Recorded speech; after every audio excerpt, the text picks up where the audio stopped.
Bienvenidos a la transmisión en vivo de la Iglesia del Calvario. Yo soy el pastor Dixon Klinger y estoy muy contento de que nos puedas acompañar en este tiempo de adoración.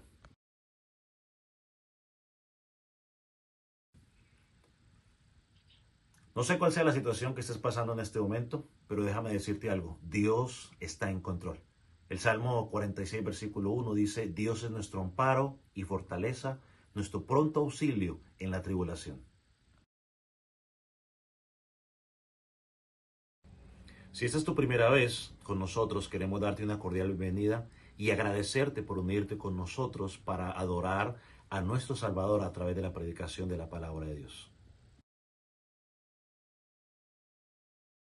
Creemos que la Escritura es suficientemente clara y poderosa para transformar tus vidas. Así que nuestra oración es que Dios hable a tu vida y que seas edificado por medio de la palabra de Dios. Una vez más, te damos gracias por conectarte con nosotros. Comencemos juntos este tiempo de adoración al Señor. De la palabra, de los cánticos, de la oración. Vamos a adorarle ahora a través de la meditación de la palabra. Si trajo su escritura, creo que vaya al capítulo 4 de Hechos. Vamos a estar leyendo del versículo 32 hasta el versículo 37.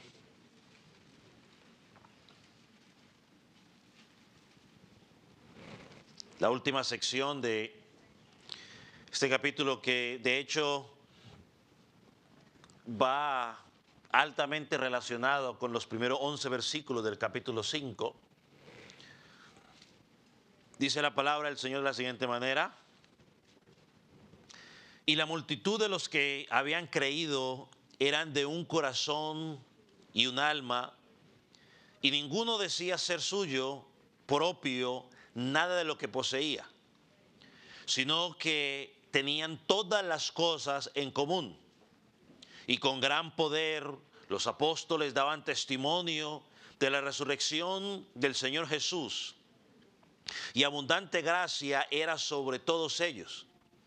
Así que no había entre ellos ningún necesitado, porque todos los que poseían heredades o casas las vendían y traían el precio de lo vendido y lo ponían a los pies de los apóstoles, y se repartía a cada uno según su necesidad. Entonces José, a quien los apóstoles pusieron por sobrenombre Bernabé, que traducido es hijo de consolación, levita natural de Chipre, como tenía una heredad, la vendió y la trajo, y trajo el precio y lo puso a los pies de los apóstoles. Vamos a orar. Padre eterno, nos presentamos delante de ti reconociendo nuestra necesidad de ti, pidiéndote que seas tú dándonos el entendimiento, que ilumine nuestras mentes para que podamos entender la verdad de tu palabra. Señor, sabemos que si la leemos y la obra de tu Espíritu no trabaja en nuestras vidas, es imposible entenderla, es imposible aplicarla. Señor, abre nuestros ojos espirituales, quita toda venda, para que podamos ver con claridad lo que ella tiene para nosotros. Oramos para que podamos aplicarla de manera práctica y no quedarnos solamente en teoría. Oramos, Señor, para que aquellos que no te conozcan puedan llegar al conocimiento de tu verdad a través de tu palabra. Que tu Espíritu Santo pueda obrar en ellos y llevarlos al convencimiento de que tú eres el único camino, la única verdad, y que tú eres la vida. Señor Jesús, oramos por el predicador para que pueda hablar tu palabra y no sus palabras, y que pueda haber edificación a tu pueblo al escucharla. Señor, gracias. Quédate en medio nuestro. En el nombre de Jesús. Amén. Puede tomar asiento. Si usted ha tenido la oportunidad de acompañarnos regularmente, o quizás nos visita por primera vez, quiero darle un poco de contexto. A principios de este año comenzamos a estudiar el libro de los apóstoles, de Hechos de los Apóstoles, de una forma expositiva, es decir, capítulo por capítulo, versículo por versículo. Y ahora hemos llegado a la última parte del capítulo 4. Así que no hemos estado tomando versículos aislados, sino que hemos ido tratando de tomar cada versículo dentro de su contexto para poder entender lo que el pasaje nos quiere decir. Así que si no ha tenido la oportunidad de escucharnos, lo motivo para que quizás pueda ir a nuestra página en Facebook o YouTube y pueda escuchar las predicaciones para que se pueda poner un poco al día. Pero déjeme darle un breve repaso de lo que hemos mirado en esos primeros 4 capítulos. Antes de que el Señor ascendiera, el Señor le dio las instrucciones claras a los apóstoles en Hechos capítulo 1 versículo 8, de que esperaran hasta que recibieran poder de lo alto. O sea, el Espíritu Santo vendría sobre ellos. ¿Con qué propósito? Con el propósito de capacitarlos para poder cumplir su misión, ser testigos hasta lo último de la tierra. Y eso es justamente lo que hemos visto que ha venido pasando en los primeros 4 capítulos hasta este momento. El Evangelio está siendo predicado. Los apóstoles o el apóstol Pedro está enseñando que Jesús de Nazaret era el Mesías prometido, que vino y murió, resucitó y que Él es Señor y que es Mesías. Y como resultado de esa predicación, el Espíritu Santo obró en los corazones de los oyentes y la gente empezó a preguntarse, ¿qué podemos hacer para ser salvos? Y el apóstol les contestó simplemente, o no simplemente, sino que les contestó, arrepiéntanse y crean en el Señor Jesucristo para perdón de pecados. Pero no todo termina allí. Después de que la gente comenzaron a arrepentirse, aunque Dios los salvó individualmente, Dios los llamó para que fueran una comunidad a la cual llamó ¿qué? La iglesia. Así que lo que estamos mirando en Hechos no solamente vemos cuántos han creído, sino que estamos viendo cómo vivían esos que ya habían creído. ¿Sí ve? Cómo habían creído, ahora nos está presentando cómo habían creído. Cómo vivían esos que habían creído. Y lo que hemos notado hasta ahora es que no eran personas aisladas, viviendo cada una por su cuenta, sino que al contrario perseveraban ¿cómo? Juntos. ¿En qué perseveraban? En la enseñanza, perseveraban en la comunión, perseveraban en la oración y compartían su vida. Tenían todo en común, dice el pasaje. Es decir, eran una familia espiritual. No era sálvese quien pueda, era una familia espiritual. Así que encontramos a la iglesia como una comunidad en acción. No individuos desconectados el uno del otro, nos vemos la próxima semana, sino que era un solo cuerpo, una familia de fe, que vivían con el mismo propósito. Esto es lo que nos lleva al pasaje de Hechos 4, 32 al 37. Y yo me atrevería a decir que ya el apóstol atrás nos había anticipado lo que iba a hablar, sino que aquí iba a empezar a profundizar un poco más. Pero entonces aquí en el versículo 32 al 37 vemos una imagen de una iglesia marcada por la unidad, marcada por la generosidad y marcada por la gracia de Dios. Pero inmediatamente después, cuando llegamos al capítulo 5, que estudiaremos si Dios nos permite la próxima semana, encontramos un contraste fuerte. Encontramos cómo el pecado entra en medio de esa comunidad. Todo parecía hermoso hasta que llegamos al capítulo 5, los primeros 11 versículos. Son las dos verdades que vamos a considerar del versículo 32 hasta el versículo 11 del capítulo 5, pero la estudiaremos una por una. Vamos a mirar primero, y de hecho es el título de su sermón, viviendo la unidad que el Espíritu produce o que el Evangelio produce. Y tristemente, en segundo lugar, miraremos cuando el pecado entra en medio de la bendición.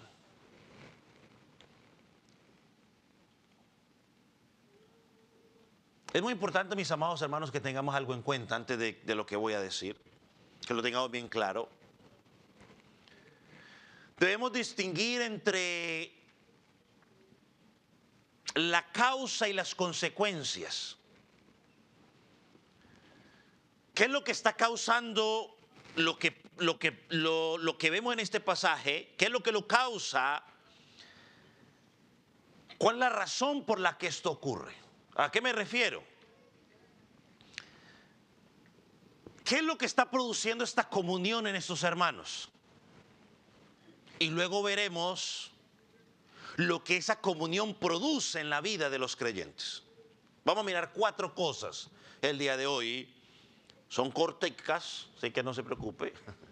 4 cosas que van a ser cortas, pero esperemos que sean sustanciosas. En primer lugar, miremos en el versículo 32 la participación espiritual.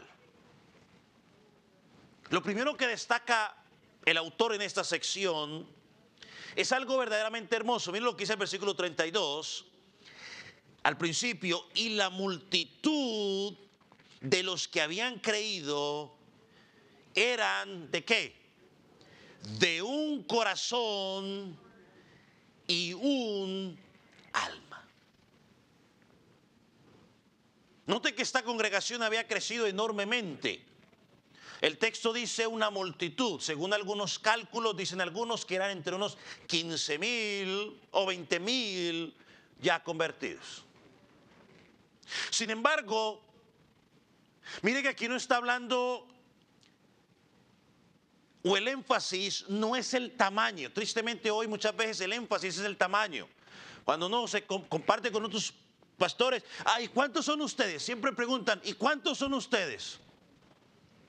O sea, nos preocupamos por los números, pero aquí el énfasis no son los números. No es el tamaño, ni siquiera la organización, ni siquiera la estructura o las actividades que ellos hacen. Lo primero que se nos resalta aquí es la unidad espiritual de la iglesia. No era que simplemente pertenecían a esa congregación. El texto va mucho más, porque uno puede pertenecer o estar en esa congregación sin tener lo que dice el texto aquí. Porque el texto dice aquí que tenían ¿cuántos corazones? Uno y un alma. Me imagino que usted está haciendo la misma pregunta que me hice yo. ¿Qué significa esto? ¿Qué significa un corazón y un alma? Como cuando la Biblia dice que ya será una sola carne, pero es que si somos dos, a ver, explíqueme. Pero eso es para otro sermón. Aquí encontramos lo mismo, un corazón y un alma. Así que uno puede ser parte de una congregación sin tener un corazón y un alma. O sea, por eso esto es importante. Entonces, ¿qué significa? Significa que pensaban, sentían y vivían con un mismo propósito en Cristo. Ellos pensaban, sentían y vivían con un mismo propósito en Cristo. Por lo tanto, uno sí puede estar en una congregación, pero no puede ni pensar, ni sentir, ni vivir el mismo propósito de esa congregación. ¿Ve la diferencia? Es decir, había en ellos una unidad interna, una misma fe, un mismo amor y una misma dirección en sus vidas. Una vez más, una misma fe, un mismo amor y una misma dirección. Ahora, ¿cómo es posible que estas personas puedan vivir de esa manera? Pero la respuesta la encontramos, si usted se adelanta un poco, ahorita regresamos, pero si nos adelantamos un poco, al final del versículo 33 dice lo siguiente: y abundante gracia era sobre todos ellos. Iglesia, esa es la clave. La unidad que vemos en estos hermanos no era producto del esfuerzo humano, sino que era producto de la gracia de Dios obrando en la vida de estos hermanos. Y esto es fundamental entenderlo, iglesia. Porque si no lo entendemos, podemos pensar que la comunidad cristiana se trata simplemente de hacer cosas, de ayudarnos, de compartir, de dar, pero nos olvidamos que la raíz está en la gracia de Dios obrando en nosotros. Sí somos llevados a perseverar, sí somos llamados a amarnos, sí somos llamados a servirnos, sí somos llamados a suplir la necesidad de los unos de los otros, pero lo hacemos por la gracia de Dios obrando en nuestra vida. Si no, la gracia de Dios no obra en nuestra vida, no lo vamos a hacer. O sea, es Dios en quien sustenta esa unidad. Por eso esta iglesia vivía así. Había un profundo amor, que estaban sinceramente preocupados los unos por los otros. Aquí no estaban centrados en ellos mismos. No estaban preocupados por su propia comodidad, no, que mientras yo esté bien, allá los demás. No estaban pensando en su propia gloria. Estaban pensando en cómo está mi hermano. Tenían una prioridad, y junto a eso, es interesante, tenían una prioridad clara. ¿Cuál era? Llevar el evangelio a los perdidos. Esta iglesia estaba preocupada o ocupada en dos cosas, según lo que vemos en este pasaje. Solamente dos cosas. ¿Cuáles eran? Amarse los unos a los otros y predicar el evangelio o alcanzar al mundo. Esas eran sus preocupaciones. Estaban tan enfocados en esas dos cosas que no había espacio para división. Lo cual nos lleva a entender que cuando en la congregación tenemos división, entonces es porque estamos desenfocados en lo que estamos haciendo, en lo que tenemos que hacer. Me acuerdo de una ilustración de una persona que le dijo al pastor: pastor, me quiero ir de la iglesia, hoy va a ser mi último servicio. ¿Y por qué se va a ir, hermano? No, porque es que empezó a sacar los problemas de sutano, de mengano, de todo. Hay mucho problema aquí, mejor me voy. Dijo el pastor: ok, bueno, que le vaya bien, pero quiero pedirle un favor. Hoy, antes de que se vaya, quiero que con este vasito de agua lleno le dé una vuelta a la congregación, sin botar ni una sola gota. Ok, pastor, le voy a hacer el favor. Entonces se puso a hacer, hizo el negocio, terminó. Y le preguntó al pastor cuando terminó: ¿no votó? No voté nada, me dice. Y mientras usted estaba haciendo eso, vio que estaba pasando. No, pastor, estaba tan enfocado haciendo esta cosa que ni cuenta me dio lo que está pasando alrededor. Le dije: muy bien, enfóquese en hacer lo que tiene que hacer de Cristo y deje de estar mirando lo que los otros están haciendo. Que le vaya bien. Hermanos, estaban tan ocupados en amarse los unos a los otros, en ayudarse, en predicar el evangelio, que no había tiempo para las divisiones, no había tiempo para el egoísmo ni para las distracciones. Aunque, como miramos en el capítulo 5, tristemente, Satanás siempre metió de una u otra manera metió su cosa, porque siempre hay alguien.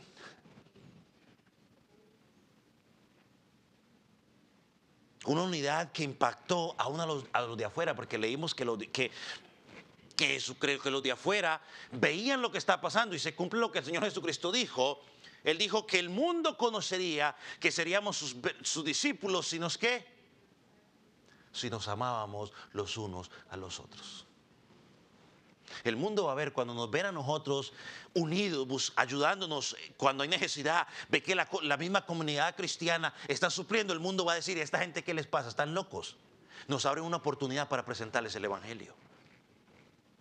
Entonces la iglesia no solamente crecía en número, sino que crecía espiritualmente, crecía en profundidad. Y esto tenía una causa.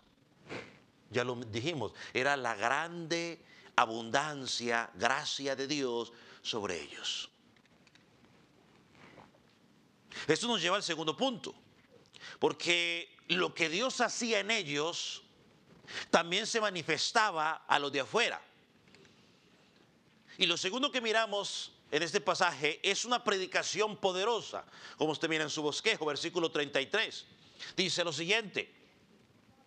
Ahorita regresamos a una parte más del versículo 32. No se preocupe, no crea que me lo estoy saltando. Dice: y con gran poder los apóstoles daban testimonio de la resurrección del Señor Jesús, y la abundante gracia era sobre ellos. Note esto. Así como la comunión entre ellos era constante, la predicación también lo era. La expresión dice que daban testimonio, implica una acción continua, constante. No era algo ocasional. No era que predicaban solamente cuando era conveniente, no. Era el ritmo de vida de ellos. La predicación era importante. Ellos habían entendido que eran deudores al evangelio. Sabían que tenían un mensaje que el mundo necesitaba escuchar. Sabían que no podían estar callados. Yo lo miramos la semana pasada. Dice: no podemos dejar de decir lo que hemos visto y lo que hemos oído. Y a pesar de que los habían amenazado, ellos oraron para que el Señor le diera fuerza para seguir proclamando con claridad y convicción la palabra de Dios. Ahora, ¿cuál era el mensaje? Ven a Cristo y todos tus problemas se van a acabar. Ven a Cristo porque Dios te llamó para que fueras millonario. ¿Cuál era el mensaje de su predicación? ¿Qué dice el texto? Porque ahí está fácil. ¿Qué dice el texto? ¿Cuál era el mensaje? ¿Alguien lo vio ya? ¿Y daban testimonio de qué? De la resurrección del Señor Jesús. Ese era el mensaje. Proclamaban que Cristo vive. Proclamaban que Cristo perdonó pecados. Proclamaban que Cristo murió, resucitó. Proclamaban que Cristo era el Señor. Y no olvidemos el contexto. Ya habían sido amenazados. Capítulo 4, versículo 13, versículo 3, 17, versículo 18. Se les había ordenado que no hablaran más en el nombre. En ese nombre dijeron. Pero ¿qué hicieron ellos? Ni suavizaron el mensaje, tampoco adaptaron el mensaje para evitar incomodar a la gente, ni tampoco dejaron de predicar para que la gente se ofendiera. Dijo un predicador por ahí: si la gente se ofende porque tú le predicas el evangelio, déjalos que se ofendan, porque ellos han ofendido a Dios por mucho tiempo. Ahora, ¿cuál es el resultado? Como dijimos, la abundante gracia de Dios seguía sobre ellos. La gracia de Dios seguía moviéndose. Por eso las personas seguían arrepintiéndose. Por eso la comunión que tenían entre ellos.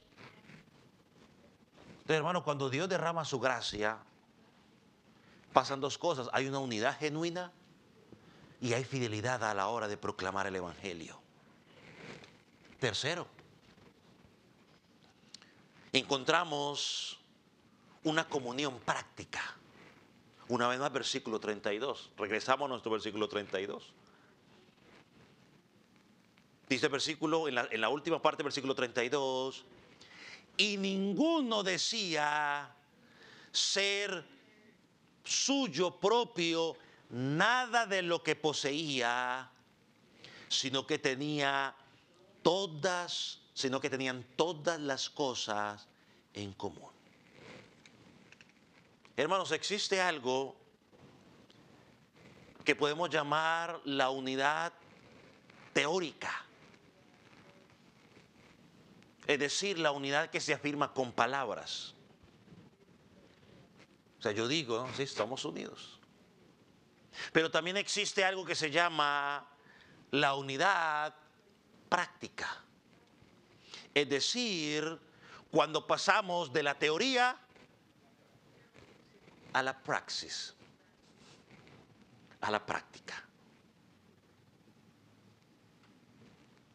Esta iglesia tenía las dos cosas.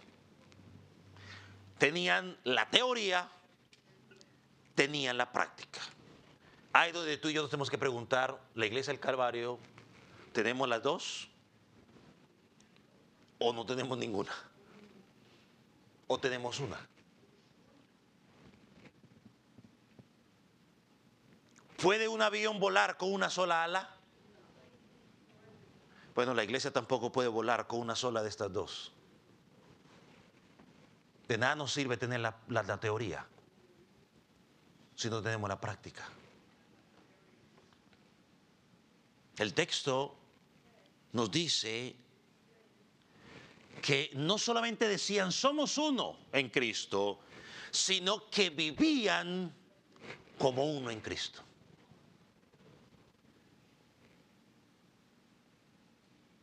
El texto es claro, dice, nadie decía, esto es solo mío. No había una mentalidad de posesión absoluta personal, es que esto es mío y lo mío es mío. Más bien la actitud era la siguiente, lo que yo tengo está a la disposición para el que lo necesite.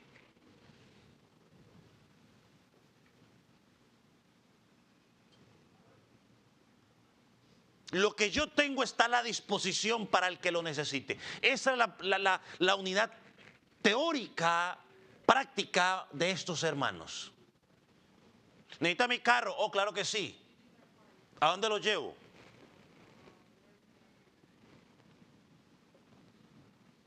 Oh, que no tiene con qué cortar el pasto. Oh, claro que sí, no se preocupe. Ahí está mi máquina.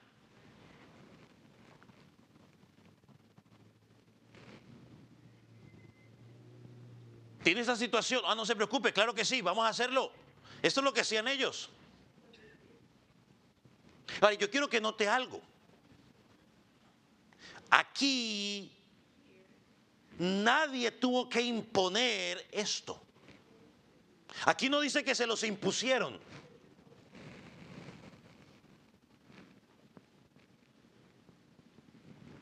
Aquí no dice que fue una orden de los apóstoles.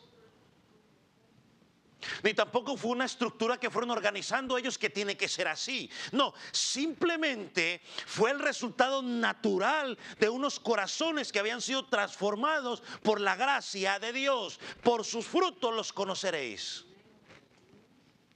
Dios transformó mi vida, Dios me puso en esta comunidad, mi hermano tiene necesidad, yo voy a ver cómo puedo ayudar a mi hermano. Ellos habían entendido que todo lo que tenían le pertenecía a Dios. Y si todo es de Dios, entonces somos simplemente administradores o mayordomos de lo que Dios ha puesto en nuestras manos. Todo, absolutamente todo. Somos administradores y un día daremos cuenta. Los que somos padres somos administradores de nuestros hijos mientras vivan con nosotros. Somos administradores de ellos y un día tenemos que dar cuentas delante de Dios. ¿Cómo vivieron? Ya hoy mi papá no es administrador mío, ni mi mamá. Ya hoy ellos ya no dan cuentas, pero darán cuentas a Dios hasta el día que yo viví con ellos. ¿Cómo administraron? Me administraron mientras yo estuve allí, de mi persona y de mis demás, otros dos, ¿cómo se llama? Hermanos. Yo y mi esposa vamos a tener que dar cuenta de cómo administramos a Chajaira, a Charisa y a Yael. Hasta el día que estén con nosotros, el día que, por como tiene que ser la vida, tengan que irse, pues entonces libramos, ya ellos darán cuenta de su propia vida.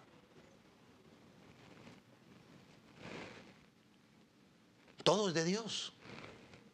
La casa que usted tiene, el carro que usted tiene, es de Dios. Aunque usted lo pagó, Él le dio la fuerza para que usted lo pagara o lo estuviera comprando. Y va a tener que dar cuenta a Dios cómo lo administró, cómo lo usó. Si lo usó para su gloria o no lo usó para su gloria. Escuche con atención. Aquí no se trata de cuánto tengo que dar, porque la gente siempre dice, ¿y cuánto tengo que dar? Aquí más bien se trata de, Señor, si todo es tuyo, ¿cómo quieres que lo use para tu gloria? Por eso es que cuando un hermano o cuando alguien aquí dice, no tengo cómo llegar a la congregación, tiene que resultar una cantidad de gente diciendo, no se preocupe, yo voy y busco a esa persona. Mi carro está a la disposición para llevarlo. Porque Dios me lo dio y yo lo quiero usar para la gloria de Él. Y si tengo que llevar a alguien, pues lo llevo. Sin ningún problema. Cuando esa verdad está arraigada en nuestro corazón, hermano, la generosidad deja de ser forzada, es natural. Nadie tiene que obligarme. Miren lo que dice el versículo 34.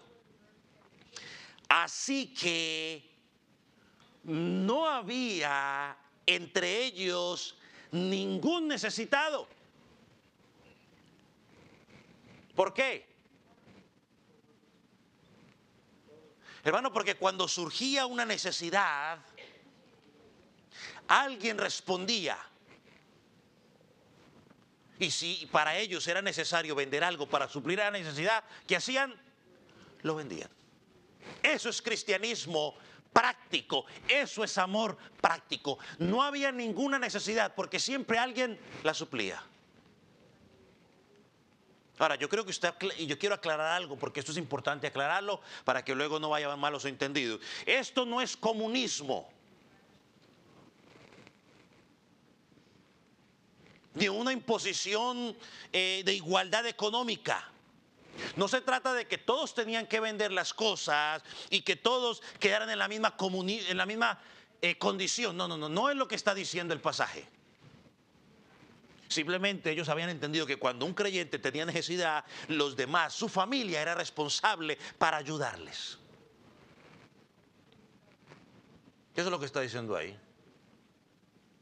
A nosotros nos criaron siempre, bueno, si su hermano tiene una necesidad, siempre nos criaron con esa situación de necesidad. Si tiene la oportunidad, ayude a su hermano. Bueno, somos una familia espiritual. Si mi hermano tiene una necesidad, entonces yo miro a ver cómo puedo ayudar a mi hermano.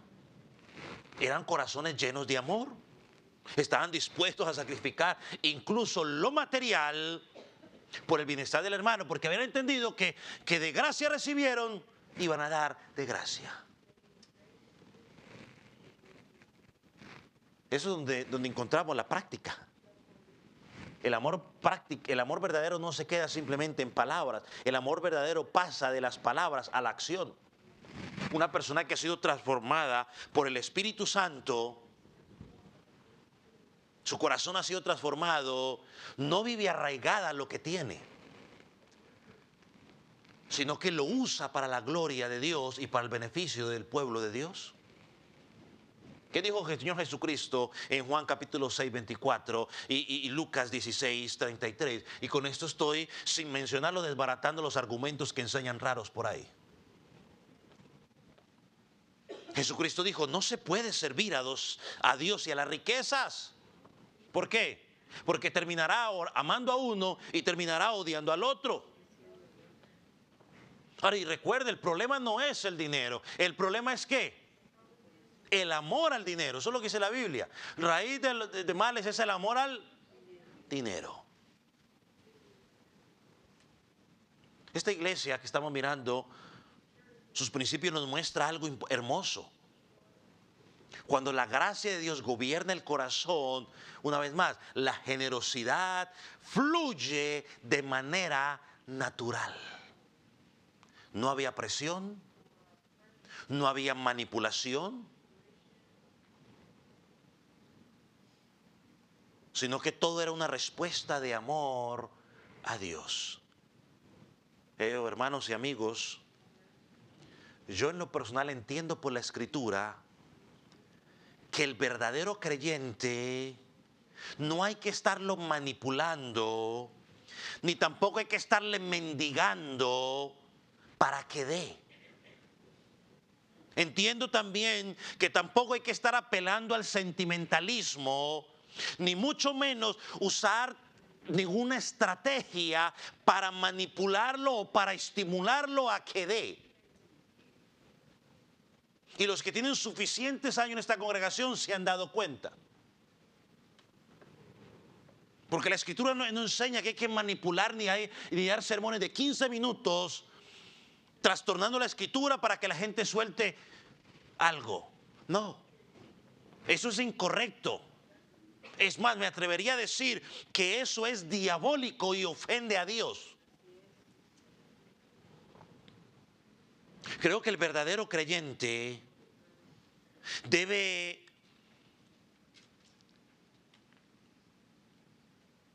dar de una manera espontánea que brota de un corazón que ama a Dios.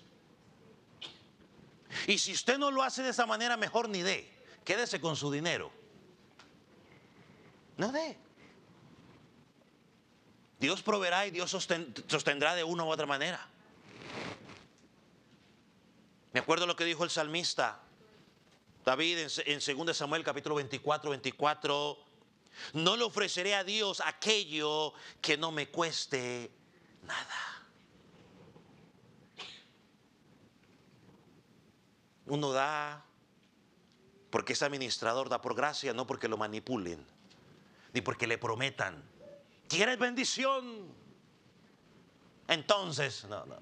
Esos negocios extraños con Dios no van. La Biblia no enseña eso. Y yo creo que aquí hay un detalle que no podemos pasar por alto en este compartir práctico de sus hermanos. Versículo 35. Mira lo que dice. Y lo ponían a los pies de los apóstoles y se repartía a cada uno según su necesidad. Ahora, yo quiero que usted note cómo lo hacían. No era un desorden individualista. No era que, bueno, yo decido a quién le ayudo, porque es mi vida, es mi dinero y yo decido a ver a quién se lo doy. Porque la gente dice, no, es que yo decido. Bueno, pues en tu... Mejor digamos lo que dice la Escritura. No voy a decir cosas que uno no tiene que decir. De calmar el engañoso corazón por un momento. Deje tomar agüita.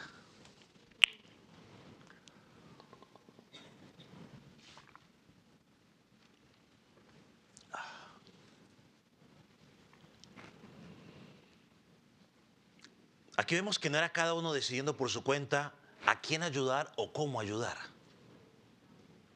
Ellos traían a los apóstoles y eran los apóstoles quienes se encargaban con responsabilidad y dirección de Dios distribuir para suplir las necesidades que habían en la congregación. Esto establece un principio importante en la iglesia. No lo digo yo, lo dice la Escritura. La generosidad también se hace en orden y responsabilidad espiritual. ¿Vio, mis amados? No es cada quien actuando por sí solo y mirando a ver. No. Era que cuando había una necesidad, toda la congregación sabía cuál era la necesidad. Eso es lo que yo veo aquí. Todos sabían cuál era la necesidad. Y como todos sabían cuál era la necesidad, el hermano que quería ayudar llegaba y decía, apóstol Pedro, mire, aquí está lo que yo traigo para que se pueda ayudar a suplir la necesidad. Usted encárguese.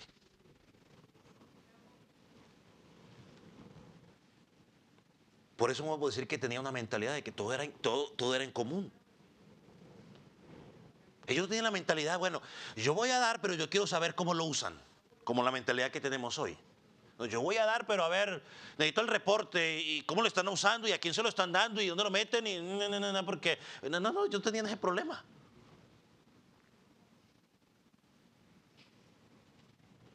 Porque aunque parece ser correcto que usted quiera saber qué es lo que está haciendo, también expresa, escúcheme, un deseo de control en usted.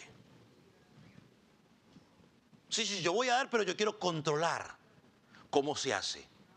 Bueno, aquí no encontramos eso. Lo traían a los apóstoles. ¿Y quiénes se encargaban? Los apóstoles. En el caso que estudiaremos la semana pasada, la próxima semana, de Ananías y Zafira, ¿a quién trajeron el dinero? ¿A quién? ¿Nadie ha leído el pasaje? A Pedro. Se lo trajeron a él. Mire a ver usted. Así. Entonces vemos un modelo sencillo aquí. Traían el dinero o lo que traían, lo entregaban a Dios o a los que estaban encargados, no buscaban ningún protagonismo y se iban tranquilos, confiados, porque sabían que la forma en que se iba a usar era la forma correcta. No había espíritu de sospecha, no había espíritu de preocupación, ni esto y lo otro. No. La generosidad que descansa en Dios permite guardar nuestro corazón, nos libra de dar para ser vistos, nos libra de medir nuestra espiritualidad por lo que entregamos, como quizás le pasó a Ananías y Zafira, a estos dos, Ananías y Zafira, y nos lleva también a dar como un acto de adoración. Hermano, eso es un tema serio y la escritura es muy clara. Una fe que no se traduce en acciones concretas hacia otros es una fe vacía. Y yo le voy a la evidencia bíblica para ello. Santiago capítulo 2, versículos 15 y 16, no lo vamos a leer todo, sino que lo resumo. Nos da a entender, dice que si ves a tu hermano en necesidad y solo le das palabras, pero no suple lo que necesita, ¿de qué sirve?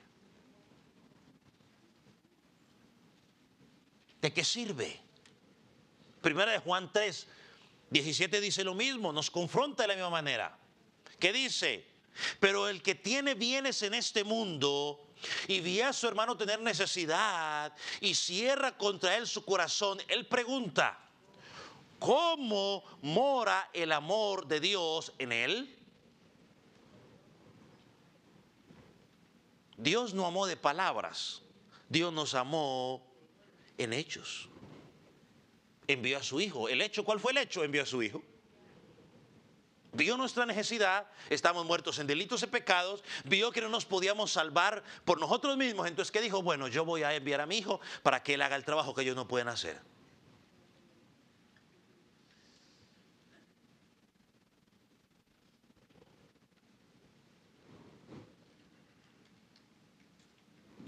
Entonces, no pensemos tanto en yo doy. Lo que tenemos que pensar es, ¿cómo lo estoy dando?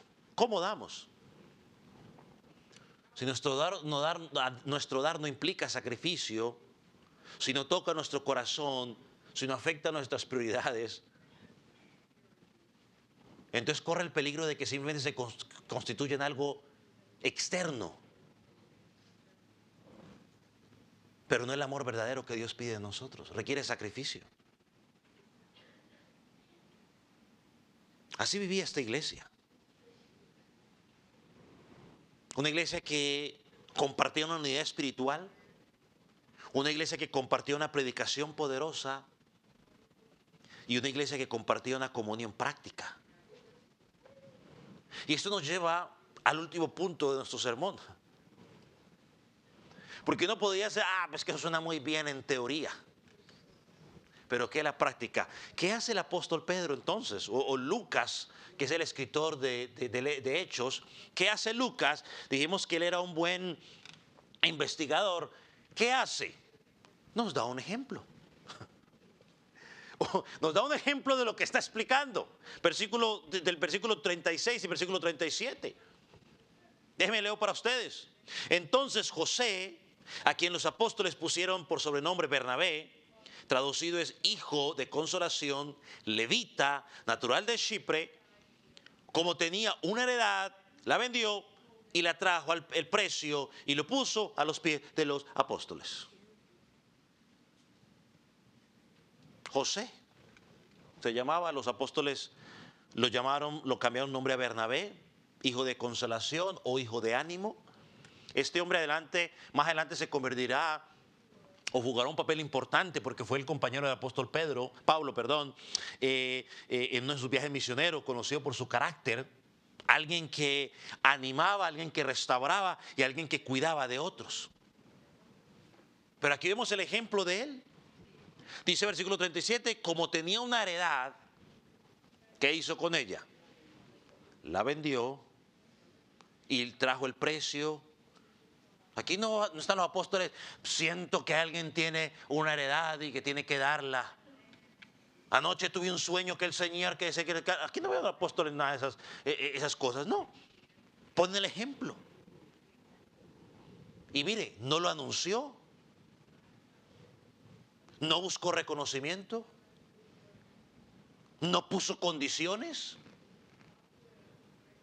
simplemente lo dio.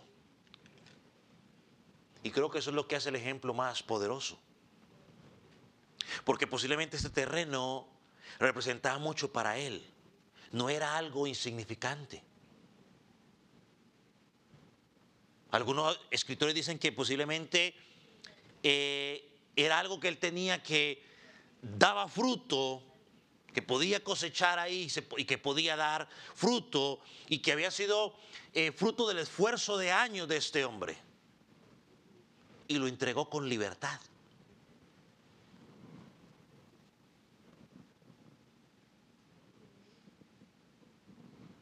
¿Por qué? Porque su corazón no estaba en esa posesión, estaba en Dios.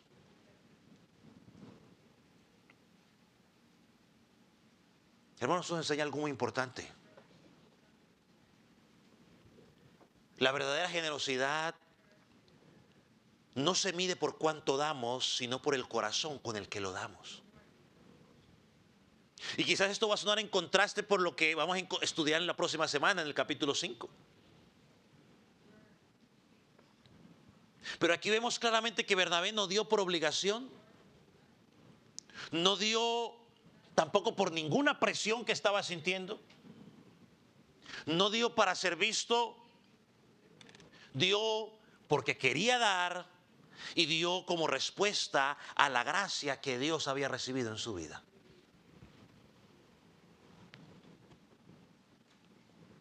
Dios ama al dador alegre. Por ahí dicen que bendice al dador alegre, ¿no? Como para manipular, para que usted sienta la...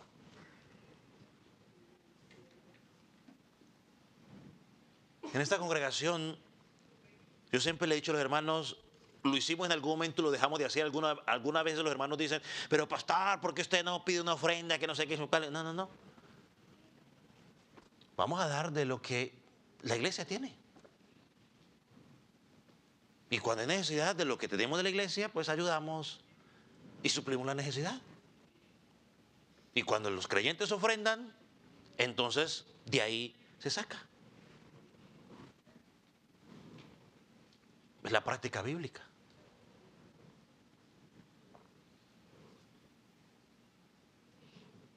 Y usted da voluntariamente, con gozo, porque ha entendido lo que le da, no porque yo tenga que estarlo manipulando para que usted lo haga.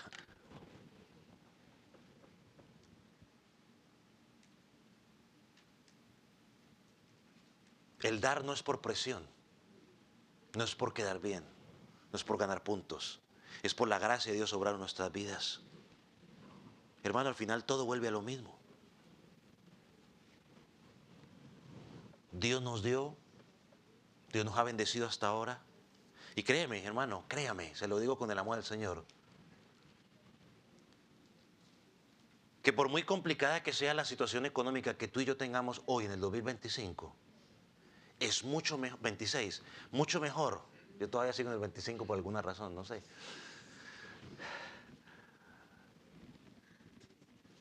por muy complicada que sea nuestra situación el día de hoy, en este año, en esta economía, hermano, créame que es mucho mejor que la que estos hermanos tenían en ese momento. Nosotros estamos mucho mejor que ellos. Mucho, mucho, pero mucho mejor que ellos. O sea que Dios nos ha bendecido. Dios nos ha bendecido. Cuando uno da con un corazón lleno de amor, pensando en su plena necesidad del hermano, deja de ser carga y se convierte en un privilegio. Y eso es lo que vemos aquí en Bernabé, en el ejemplo que se nos pone. No era que era el único ejemplo. Cuando cuando el apóstol Pedro también dice que los hermanos también dieron y mandaban ofrendas. O sea, no, eran muchos ejemplos, pero nos ponen este ejemplo para que lo veamos como un testimonio visible. Así que miramos 4 cosas en este corto pasaje. Una participación espiritual, una predicación poderosa, una comunión práctica, o sea, no era solo teoría. Y vemos un ejemplo que refleja esa gracia en la vida de Bernabé. Ahora, después de ver estos ejemplos, tenemos que hacer una pregunta. O como lo dijimos, esto que vemos aquí no es algo que estos hombres produjeron en sí mismos, fue que el resultado de la gracia abundante de Dios en sus vidas. Que muestra cómo las almas las personas eran salvadas por medio de la fe, a través de la predicación del Evangelio, y ahora ellos estaban poniendo en práctica lo que estaban aprendiendo. ¡Qué hermoso! Ahora nos hacemos una pregunta tú y yo el día de hoy para ir terminando. ¿Con qué disposición nos congregamos? ¿Con qué disposición nos congregamos? Aquí no vemos en el libro de Hechos personas que simplemente asistían a una reunión porque era la reunión dominical y tenemos que ir a la reunión dominical. Vemos unas personas que tenían una comunidad totalmente compartida. Y no me diga que es que no hacían nada, no, ellos también eran ocupados, trabajaban igual que usted y que yo. Pero sin embargo tenían un mismo corazón, una misma mente. Estaban comprometidos. Así que, ya sea en esta congregación o cualquier congregación donde usted se congregue, para los que me están escuchando,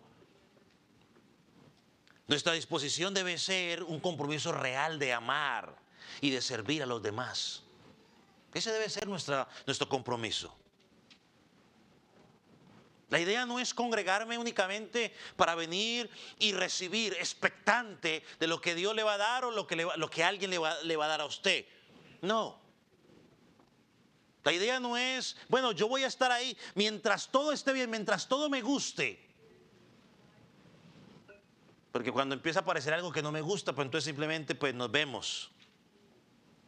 O me voy a comprometer únicamente, vea, yo me comprometo hasta este punto nomás. Participo en algunas cosas, pero no participo en todo. Hermanos, esto no es lo que vemos aquí en Hechos. O todos en la cama, o todos en el suelo.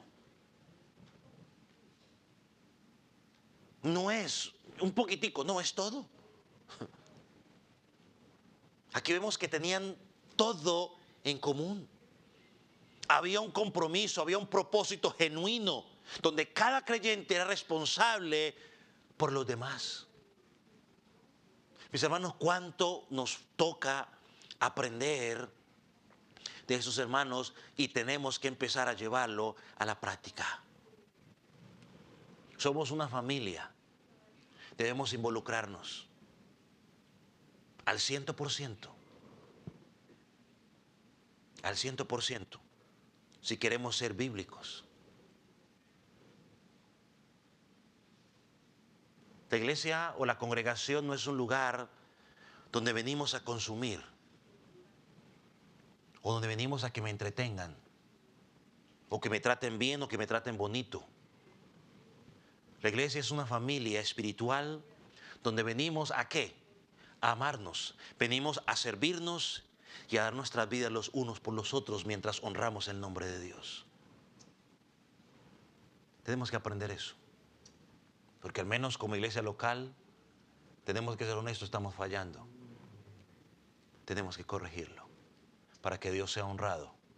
Para que los de afuera puedan decir, ellos verdaderamente son discípulos de Jesucristo. Vamos a orar, ponga sobre sus pies.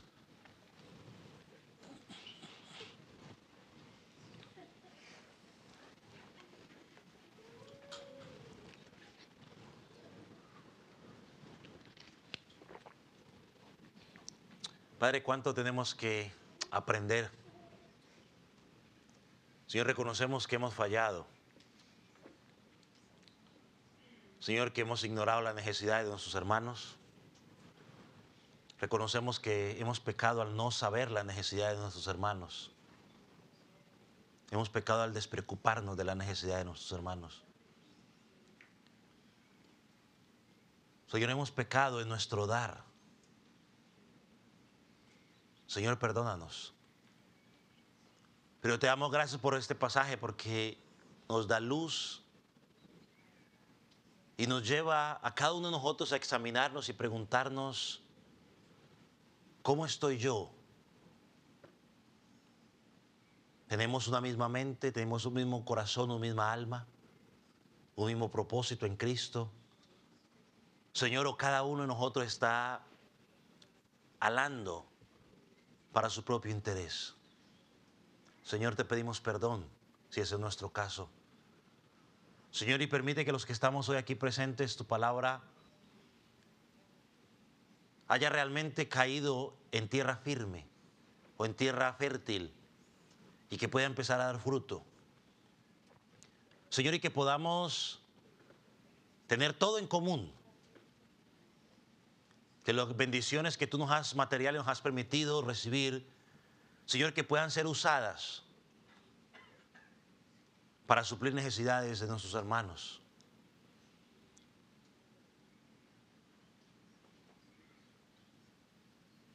Padre, quedamos en tus manos.